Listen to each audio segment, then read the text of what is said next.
Farmers and whitewater boaters are feeling the pain of shrinking runoff. Phil Lindeman, Krystal, 93 News. First, town of Dillon last night became the first local town to approve drive-through cannabis dispensaries, despite disagreement on council and public backlash.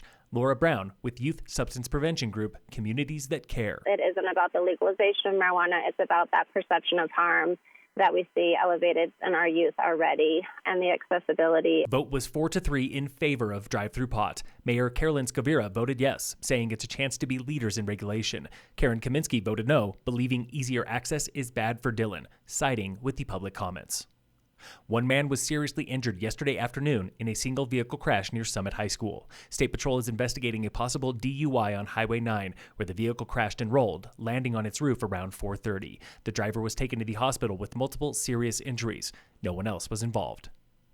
Colorado's peak whitewater season has been shrinking for 2 decades now. This from the Colorado Sun. Researchers at CU Boulder compiled 70 years of water gauge and snowpack data, showing spring runoff in the 2000s is coming earlier and ending sooner. And data suggests Colorado is not alone. Rocky Mountain snowpack is down 11% from the mid-50s, putting a crunch on boaters and kayakers and threatening irrigation. Local snowpack today is 23% below average. It never did reach full strength this season. Summit claims the highest COVID caseload in the state today, enough to earn level orange restrictions. County Commissioner Tamara Pogue. I find where we are deeply frustrating and particularly problematic for our economy, even more so than it has been this whole time. I mean, we continue to drag this out, and the impacts, to Josh's point, we just can't.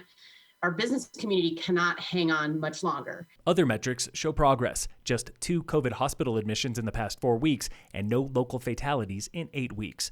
So what happens next Friday when the state COVID dial retires? Commissioner Elizabeth Lawrence. We will still have some sort of restrictions in Summit County, no matter what the state does with the dial in mid-April. But as far as how that impacts us, we just can't say for sure. The latest now on coronavirus and the countdown. I need to understand what our timeline is between now and essentially a week and 2 days from now that will have us ready to begin this new chapter in the marathon that is COVID. That was Commissioner Pogue commenting on Summit's lack of planning for the end of the statewide dial. County Manager Scott Vargo responds. We do want to put out there some dates that say, as of this date, we expect that the 2-household rule is gone. The 10-party limit is gone. We're not going to ask restaurant hosts and hostesses to be tracking some of that contact tracing information to try to ease some of the burden on them. And we're going to, I think,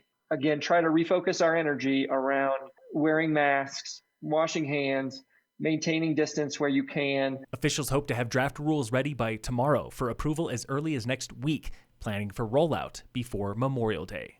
Summit County's latest caseload per 100,000 is 381, up from yesterday, with a 7-day positive test rate of 9.1%.